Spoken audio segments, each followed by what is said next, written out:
Hello dear students, welcome to KSM tutorial. आज आम सप्तम श्रेणी जिज्ञासा बहिर अष्टम अध्याय समय एवं गतिर परिमाप विषय आलोचना करिबा। वीडियोटी भलो लागिले लाइक टे करिवो एवं चैनल टी को सब्सक्राइब मध्य करिदबो एवं वीडियोटी को तुम सांग माननकु मध्य शेयर करिवो। किछि यदि डाउट रहिबो कमेंट बॉक्स रे जणाइबो। तो चलो आम स्टार्ट करिबा अष्टम अध्याय समय एवं गतिर परिमाप। तो देख कौन कही समय कौन एवं गतिर केमती तार माप अच्छी से विषय आम आलोचना करवा अष्टम अध्याय है। तो देख कही मनीषा एवं ता भौणी टेलीविजन एक खेल देखु था। मनीषा एवं तार भौणी टेलीविजन गोटे खेल देखुं। मनीषा दौड़ा को भल पाए। जिला स्तर में अनुष्ठित एक आंतः स्कूल प्रतियोगिता 100 मीटर दौड़ जीति तांको जिलार झील मान मध्य से दौड़राणी भाव में सुनाम अर्जन करथिला। तो से भी राज्य स्तर में प्रतियोगिता भाग ने प्रस्तुति आरंभ कर देछि। भविष्यत में अंतर्जातीय स्तर में 100 मीटर दौड़ प्रतियोगिता भारत को प्रतिनिधित्व करिवार स्वप्न देखुछि। तो अतीत अनुष्ठित ओलंपिक दौड़े 2 जन प्रतिद्वंदी शेष सीमा अतिक्रम करुवा देखा समय मनीषा सर्वदा आश्चर्य हुए। जितेबाला कौन करती ना अनुष्ठित जो अतीत जो है कि ओलंपिक गुड़ाक हुए, तो से जो ओलंपिक गुड़ाक से दौड़े से 2 जन प्रतिनिधि शेष सीमाटा अतिक्रम करुवा देखुवा समय मनीषा सर्वदा आश्चर्य हुए जे दौड़ प्रतियोगिता समय माप एत उन्नत जे से विजेता को सेतेबेले चिन्हट करें जेतेबेले 2 जन दौड़ाड़ी प्राय एकाठी शेष रेखा अतिक्रम करुवा देखा जाउछंती। तथापि से किपरि चयन करि प्रथमे किए बोली। तो तांको विद्यालय क्रीड़ा शिक्षयित्री सरस्वती दीदी दौड़र समय निर्धारण पाई स्टॉप वॉच नामक एक विशेष प्रकार घंटा व्यवहार करती। तांको माँ हाथ में घंटा पिंधिथिबार एवं भौणी समय जांच करने आवश्यक हेले मोबाइल फोन देखुथिबार से देखिछि। तो ये मनीषा कौन करिछि जो क्रीड़ा शिक्षयित्री जो अच्छा पीटी टीचर से कौन करती ना स्टॉप वॉच व्यवहार करती। विशेष प्रकार घंटा स्टॉप वॉचटा से कौन से दौड़ केते समय तार कौन दूरताटा अतिक्रम करुच्ची रेखाटा अतिक्रम करुच्ची से स्टॉप वॉचटा से जो क्रीड़ा शिक्षयित्री व्यवहार करती। किंतु मनीषा कौन करती माँ हाथ में घंटा पिंधिथिबार एवं भौणी कौन करती समय जांच करने आवश्यक हेले मोबाइल फोन को से व्यवहार कर देखिछि।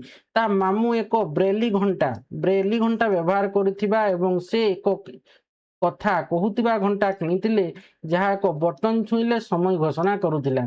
तो विद्यालय प्रवेश द्वार पाखर कांथरे एक बड़ घंटा मध्य थिला। तार चिंताधारा अतीतर लोकमानक आड़कू गला जो मानक पाखरे आधुनिक उपकरण नथिला एवं से चिंता कला घंटा नथिला समय लोके किपरि समय जानि पारुथिले।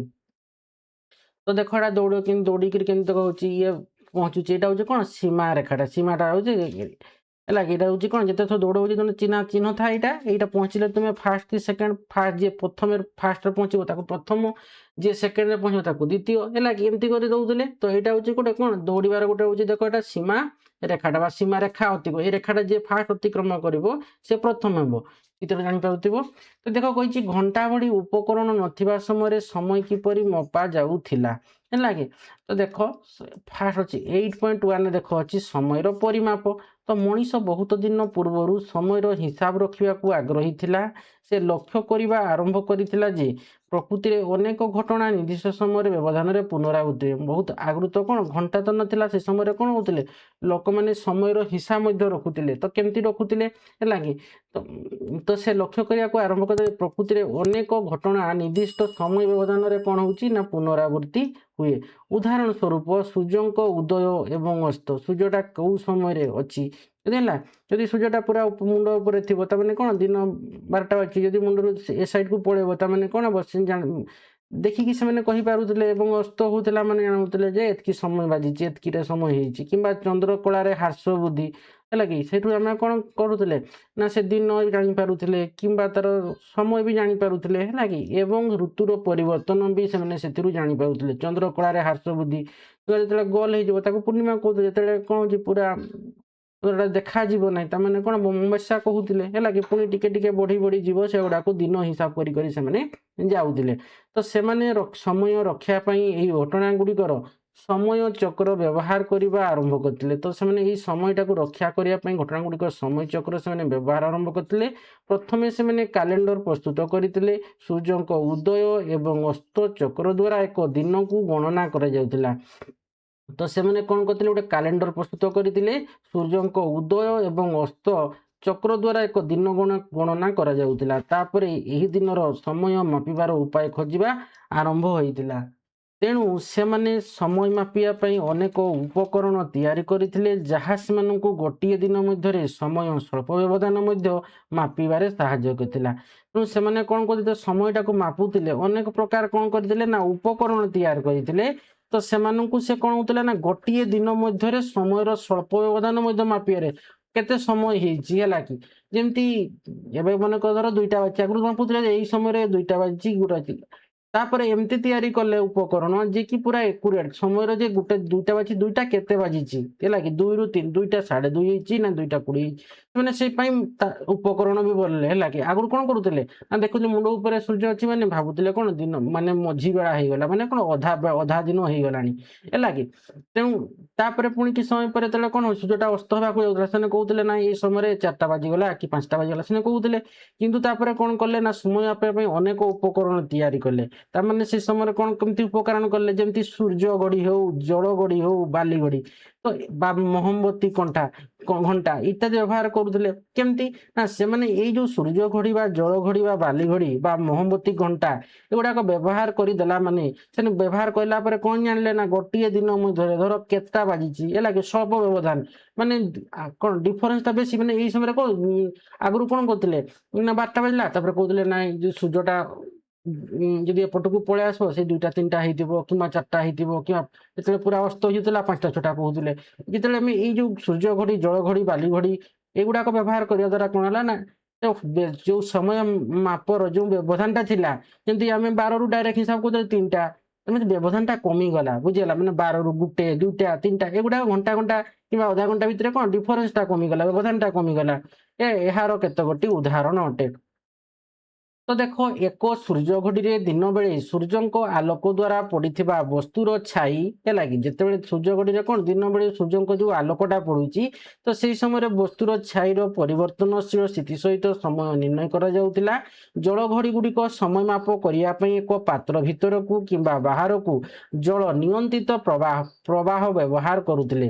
ତ ଆଗରେ କ'ଣ ସୂର୍ଯ୍ୟ ଘଡ଼ି ଦିନ ବେଳେ ସୂର୍ଯ୍ୟଙ୍କର ଯେଉଁ ଆଲୋକ ଦ୍ୱାରା ପଡ଼ୁଥିଲା ସେ ବସ୍ତୁର ଛାଇଟା ତ ସେଇଟା ପରିବର୍ତ୍ତନଶୀଳ ସ୍ଥିତି ସହିତ ସମୟ ନିର୍ଣ୍ଣୟ କରାଯାଉଥିଲା। ତ ଜଳ ଘଡ଼ି ଗୁଡ଼ିକ ମାପ କରିବା ପାଇଁ ଏକ ପାତ୍ର ଭିତରକୁ କିମ୍ବା ବାହାରକୁ ଜଳର ନିୟନ୍ତ୍ରିତ ପ୍ରବାହ ବ୍ୟବହାର ସେମାନେ କରୁଥିଲେ। ଗୋଟିଏ ପ୍ରକାର ଘଡ଼ିରେ ସମୟ ପାଇଁ ଚିହ୍ନିତ ପାତ୍ରରୁ ପାଣି ବାହାରକୁ ଆସିଥିଲା। ତ ଯେତେବେଳେ ସେମାନେ ସୂର୍ଯ୍ୟ ଘଡ଼ି ବା ଜଳ ଘଡ଼ି ବା ଆମର ବାଲି ଘଡ଼ି ଏଗୁଡ଼ାକ ସବୁ ବ୍ୟବହାର କରୁଥିଲେ, ତ ସେ ଘଡ଼ିରେ କ'ଣ ଥିଲା ନା ସମୟ ପାଇଁ ଚିହ୍ନିତ ଯେଉଁ ପାତ୍ର ଥିଲା ସେ ପାତ୍ରରୁ ପାଣିଟା କ'ଣ ହେଉଥିଲା ନା ବାହାରକୁ ଆସୁଥିଲା। ଯେମିତି ଦେଖ ଏଇଠି କେତେ ସମୟ ଅଛି ହେଲା କି, ଏଇଟା ଦେଖ ପାଣିଟା ତଳକୁ ବାହାରିକୁ ଆସେ ଜଳ ଘଡ଼ି ହେଲା କି। ତ କେତେ ସମୟ ହେଉଛି ହେଲା କି, ତ ତେଣୁ ଏଇ ଯେଉଁ ଘଡ଼ିରେ ସମୟଟା ମାପିବା ପାଇଁ ଚିହ୍ନିତ ପାତ୍ରରୁ ପାଣିଟା ବାହାରକୁ ଆସିଥିଲା। ତ ଅନ୍ୟ ପ୍ରକାରେ ନିମ୍ନରେ ସୂକ୍ଷ୍ମ ରନ୍ଧ୍ର ଥିବା ଏକ ପାତ୍ର ଜଳପୃଷ୍ଠରେ ଭାସମାନ ହେଉଥିଲା। ଅନ୍ୟଟା କ'ଣ ହେଉଥିଲା ଦେଖ ଏଇଠି ଏଇ ଚିତ୍ର ନମ୍ବର 8.24ରେ କ'ଣ ହେଉଥିଲା ନା ଏଇ ଯେଉଁ ନିମ୍ନରେ ସୂକ୍ଷ୍ମ ରନ୍ଧ୍ର ଥିବା ଏକ ପାତ୍ର ଜଳପୃଷ୍ଠରେ ଏଇଟା ଭାସମାନ ଅବସ୍ଥାରେ ରହୁଥିଲା। ତ ଏହା ଧୀରେ ଧୀରେ ଏକ ନିର୍ଦ୍ଦିଷ୍ଟ ସମୟରେ ପୂର୍ଣ୍ଣ ହେଉଥିଲା ଏବଂ ଶେଷରେ ସିଏ ବୁଡ଼ି ଯାଉଥିଲା। ଏଇଟା ହେଲା ଭାସୁଥିଲା ତାପରେ କ'ଣ ହେଉଥିଲା, ତାପରେ ନିର୍ଦ୍ଦିଷ୍ଟ ସମୟରେ ପୂର୍ଣ୍ଣ ହେଉଥିଲା, ତାପରେ କ'ଣ ହେଉଥିଲା ଇଏ ମାନେ ବୁଡ଼ି ଯାଉଥିଲା, ଶେଷରେ ବୁଡ଼ି ଯାଉଥିଲା ଭାସି କରି। ପୁନଃ ବ୍ୟବହାର ପାଇଁ ଏହାକୁ ଉପରକୁ ଉଠାଇ ପୁଣି ଭାସମାନ କରାଯାଉଥିଲା। ଏକ ବାଲି ଘଡ଼ିରେ ଚିତ୍ର 8.3 ଦେଖ, ଚିତ୍ର 8.3 ହେଉଛି ବାଲି ଘଡ଼ି। ଏଠି କ'ଣ ବାଲିଟାକୁ ଛଡ଼ାଯିବ, ଧୀରେ ଧୀରେ ବାଲି ଗୁଡ଼ାକ ତଳକୁ ଆସିବ ହେଲା କି। ଗୋଟିଏ ପାତ୍ରରୁ ଏହାର ନିମ୍ନରେ ସଂଯୁକ୍ତ ଅନ୍ୟ ଏକ ପାତ୍ରକୁ ବାଲି ପ୍ରଭାବ ଆଧାରରେ ସମୟ ମାପ କରାଯାଉଥିଲା। ବାଲି ଘଡ଼ିରେ କେମିତି ସମୟଟା ମାପ କରାଯାଉଥିଲା ନା ଗୋଟିଏ ପାତ୍ର ଯେଉଁ ବାଲି ଗୁଡ଼ାକ ଅଛି ସେ ବାଲିର ଏଇ ଯେଉଁ ସରୁ ରନ୍ଧ୍ର ଥିବ ସେ ସରୁ ରନ୍ଧ୍ର ଦେଇକି ସେ ବାଲି ଗୁଡ଼ାକ ତଳକୁ ପଡ଼ି ଯାଉଥିଲା। ଗୋଟିଏ ପାତ୍ରରୁ ଆଉ ଗୋଟେ ପାତ୍ରକୁ ସବୁବେଳେ କ'ଣ ବାଲି ପ୍ରଭାବଟା ହେଉଥିଲା। ତ এই ପ୍ରଭାବ ହିସାବରେ ମଧ୍ୟ ସେମାନେ କ'ଣ କରୁଥିଲେ ନା ସମୟର ମାପଟାକୁ ସେମାନେ ଜାଣିପାରୁଥିଲେ। ତ ମୋମବତୀ ଘଣ୍ଟା ଦେଖ ଏଟା ଗୋଟେ ମୋମବତୀଟା ତାର ଘଣ୍ଟା ଦେଖ କେମିତି ସମୟ ଦେଇଦେଇଛି। ତ ମୋମବତୀ ଘଣ୍ଟା ଚିତ୍ର 8.4 ହେଉଛି ନିୟମିତ ବ୍ୟବଧାନରେ ଦାଗ ଦେଇଥିବା ଏକ ମୋମବତୀ ଯାହା ଜଳିବା ସମୟରେ ବିତିବା ସମୟ ସୂଚିତ କରୁଥିଲା। ତେଣୁ ଦେଖ ଏଇ ଯୋଉ ଏଇଠି ସମୟ ଦେଇଛି ତ ଦେଖ ଜଳୁଛି ହେଲା କି ତାପରେ ଦେଖ ଏଗୁଡାକ ଦେଖ ମାନେ କ'ଣ ଚିନି ଦାଗ ଦେଇକି ତାକୁ କ'ଣ କରୁଛନ୍ତି ନିୟମିତ ବ୍ୟବଧାନରେ ଏକ ମାନେ সময়ଟା ସୂଚିତ କରିଦେଉଛନ୍ତି। ଜଳି ଜଳି ଆସିବ ତାମାନେ ସେଇ ହିସାବରେ ସେମାନେ କ'ଣ କହୁଥିଲେ ନା ଏଇଟା ଏତିକି ଯେତିକି ପହଞ୍ଚିବ ସେତିକି ବାଜିଛି ହେଲା କି। ତ ମୋମବତୀ ଘଣ୍ଟା ହେଉଛି ନିୟମିତ ବ୍ୟବଧାନରେ ଦାଗ ଦେଇଥିବା ଏକ ମୋମବତୀ ଯାହା ଜଳିବା ସମୟରେ ବିତିବା ସମୟ ସୂଚିତ କରୁଥିଲା। ଯେତିକି ସମୟ ଯେତିକି ପର୍ଯ୍ୟନ୍ତ ଜଳିକି ପହଞ୍ଚିବ ତାମାନେ ସେତିକିଟା ବାଜିଥିଲା ବୋଲି ସେମାନେ କହୁଥିଲେ। ତ ଏଟା ଦେଖ ସୂର୍ଯ୍ୟ ଘଡ଼ି ସୂର୍ଯ୍ୟ ଆଡ଼କୁ ଦେଖି ସୂର୍ଯ୍ୟଙ୍କୁ କିରଣ ଆଡ଼କୁ ଦେଖିକି ଦିଆଯାଇଥିଲା ସେଇ ସମୟରେ ଛାଇଟା ନିର୍ଣ୍ଣୟ କରୁଥିଲା ଯେ କେତେଟା ବାଜିଛି ବୋଲି ହେଲା କି। ଏଟା ହେଉଛି ଜଳ ଘଡ଼ି ଗୋଟିଏ ପାତ୍ରରୁ ଆଉ ଗୋଟେ ପାତ୍ରକୁ ଜଳଟା କ'ଣ ହେଉଥିଲା ନିରନ୍ତର ଏମିତି ପ୍ରବାହ ହେଉଥିଲା। ଏଟା ହେଉଛି ଆମର କ'ଣ ଭାସମାନ ଅବସ୍ଥାରେ ଗୋଟେ ପାତ୍ରକୁ ରଖୁଥିଲେ ତ ଇଏ ଭାସି ଭାସି ଯାଉଥିଲା ତାପରେ ପାଣିଟା ଏଠି ଧୀରେ ଧୀରେ ପୂର୍ଣ୍ଣ ହେଉଥିଲା ପୁରା ଯେତେବେଳେ ବୁଡ଼ି ଯାଉଥିଲା ପୁଣି ପାତ୍ରଟାକୁ ଉଠେଇକିରି ଆଉ ଥରେ ଏମିତି କ'ଣ କରୁଥିଲେ ମାନେ ଜଳରେ ଏମିତି ଭାସୁଥିଲା ବୁଝିଗଲା। ତ ଏଇଭଳିଆ ଅବସ୍ଥାରେ ସେମାନେ କ'ଣ କରୁଥିଲେ ନା ଆଗରୁ ସେମାନେ ସମୟଟାକୁ ଜାଣୁଥିଲେ। ତ ଦେଖ ଚିତ୍ତାକର୍ଷକ ତଥ୍ୟ କହିଛି ନା ବିଶ୍ୱର ସର୍ବବୃହତ ପଥର ସୂର୍ଯ୍ୟ ଘଡ଼ି ସମ୍ରାଟ ଯନ୍ତ୍ର ପ୍ରାୟ 300 ବର୍ଷ ପୂର୍ବେ ରାଜସ୍ଥାନର ଜୟପୁର ସ୍ଥିତ ଯନ୍ତର ମନ୍ତରରେ ନିର୍ମିତ ହୋଇଥିଲା। ଏହା ଏକ ୟୁନେସ୍କୋ ବିଶ୍ୱ ଐତିହ୍ୟ ସ୍ଥଳ ଅଟେ ଯେଉଁଥିରେ ଅନେକ ଜ୍ୟୋତିର୍ବିଜ୍ଞାନ ଉପକରଣ ରହିଛି।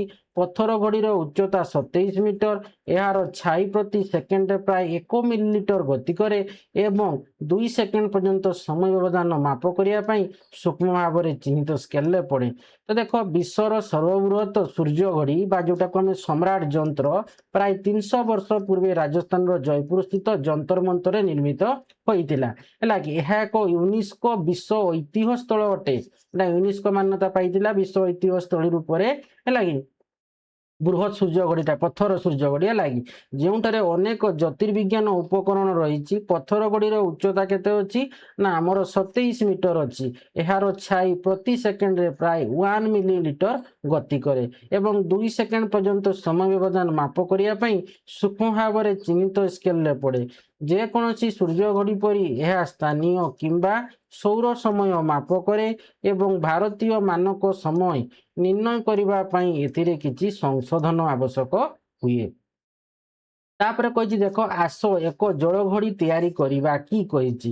ତ କାର୍ଯ୍ୟ 8.1 କୁ ଯିଅ ଆସ ତିଆରି କରିବା କ'ଣ ନା ଜଳ ଘଡ଼ି କେମିତି କରିବା ନା ଠିପି ଥିବା ଏକ ବ୍ୟବହୃତ ସ୍ୱଚ୍ଛ ପ୍ଲାଷ୍ଟିକ ବୋତଲ ନେବ ଠିପି ଥିବା ହେଲା କି। ଯେମିତି ଆମେ କହିବା 1/2 ଲିଟର କିମ୍ବା ତାଠୁ ବଡ଼ 1 ଲିଟର ଯେଉଁ ପାଣି ପିଇବା ଯେଉଁ ଆମର ପ୍ଲାଷ୍ଟିକ ବୋତଲ ଆସୁଛି ନା ପାଣି ବୋତଲ ଗୁଡ଼ାକ ପ୍ଲାଷ୍ଟିକର ସେଇ ବୋତଲ ନେଇପାର ନହେଲେ 1/2 ଲିଟର ବି ବୋତଲ ନେଇପାର ସ୍ପ୍ରାଇଟ୍ ବୋତଲ ଗୁଡ଼ାକ ନେଇପାରିବ ହେଲା କି 1/2 ଲିଟର କିମ୍ବା 1/2 ଲିଟରରୁ ବେଶୀ ହେଲା କି।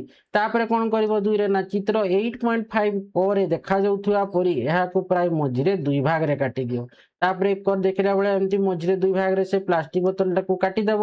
3ରେ କ'ଣ କରିବ ଏକ ଡ୍ରଇଂ ପିନ୍ ବ୍ୟବହାର କରି ବୋତଲର ଠିପିରେ ଏକ ଛୋଟା କଣା କର।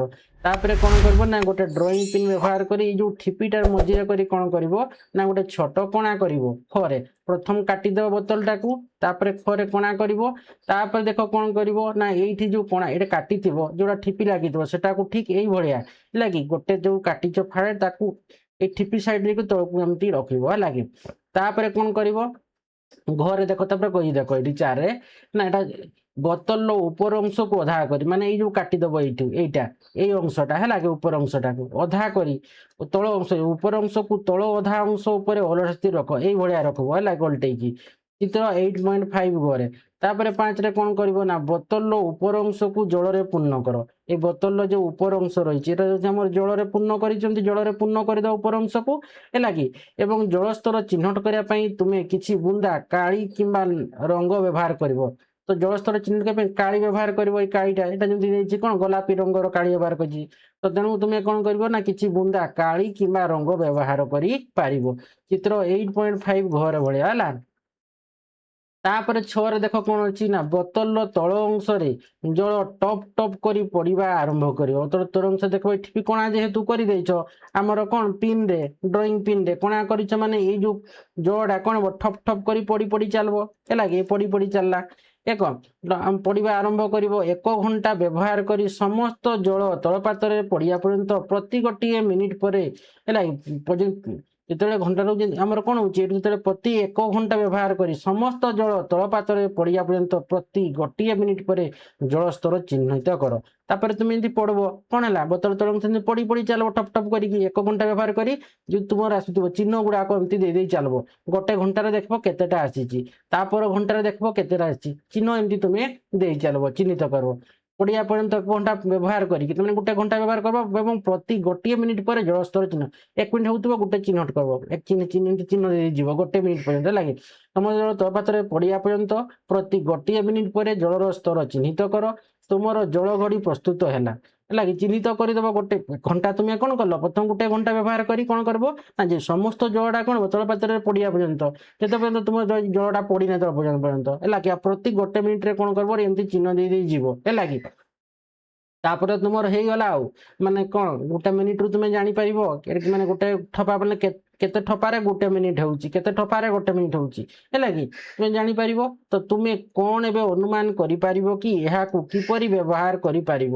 ତ ତଳ ଅଂଶରୁ ଉପର ଅଂଶକୁ ଜଳ ଢାଳି ତଳ ଅଂଶରେ ଜଳ ପଡ଼ିବା ଦେଖ। ତ ତଳ ଅଂଶରୁ କ'ଣ କରିବ ନା ଉପର ଅଂଶକୁ ଜଳ ଢାଳି ତଳ ଅଂଶରେ ତଳ ଅଂଶରୁ ଉପର ଅଂଶକୁ କ'ଣ ଜଳ ଢାଳି ତଳ ଅଂଶରେ ପଡ଼ିବା ଦେଖ। ତ ପ୍ରତ୍ୟେକ ଥର ଏହା ତୁମ ଦ୍ୱାରା ଅଙ୍କିତ ଏକ ଚିହ୍ନରୁ ଅନ୍ୟ ଏକ ଚିହ୍ନକୁ ସ୍ପର୍ଶ କରିବା ପାଇଁ ଗୋଟିଏ ମିନିଟ୍ ନେଉଛି।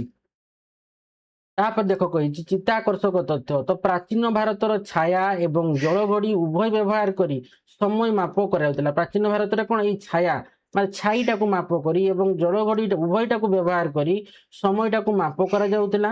ତ ଛାୟା ଆଧାରିତ ସମୟ ମାପ ବିଷୟରେ ସୂଚନା ସର୍ବପ୍ରଥମେ କୌଟିଲ୍ୟଙ୍କ ଦ୍ୱାରା ରଚିତ ଅର୍ଥଶାସ୍ତ୍ରରୁ ମିଳିଥିଲା। ତ ଛାୟା ଆଧାରିତ ସମୟ ମାପ ବିଷୟରେ ସୂଚନା ସର୍ବପ୍ରଥମେ କୌଟିଲ୍ୟଙ୍କ ଦ୍ୱାରା ରଚିତ ଅର୍ଥଶାସ୍ତ୍ରରୁ ମିଳିଥିଲା।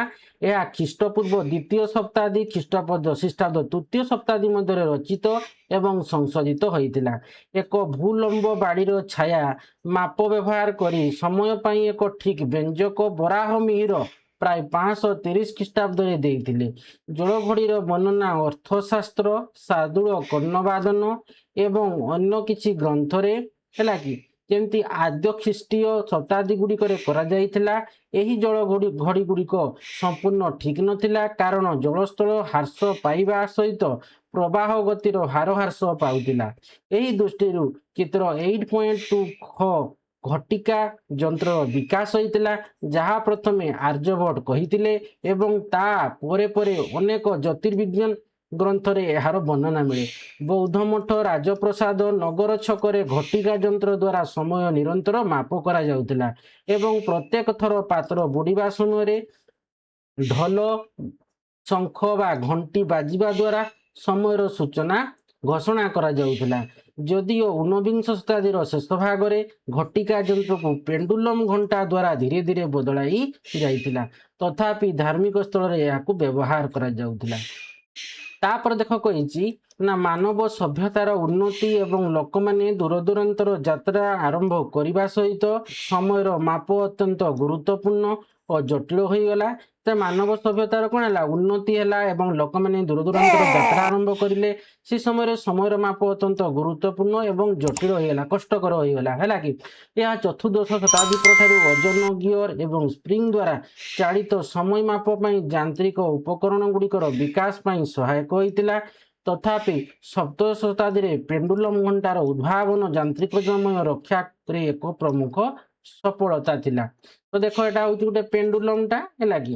ତ ଦେଖ ଏଇଟା ହାଇଜେନ୍ସଙ୍କ ପେଣ୍ଡୁଲମ୍ ଘଣ୍ଟା ହେଲା।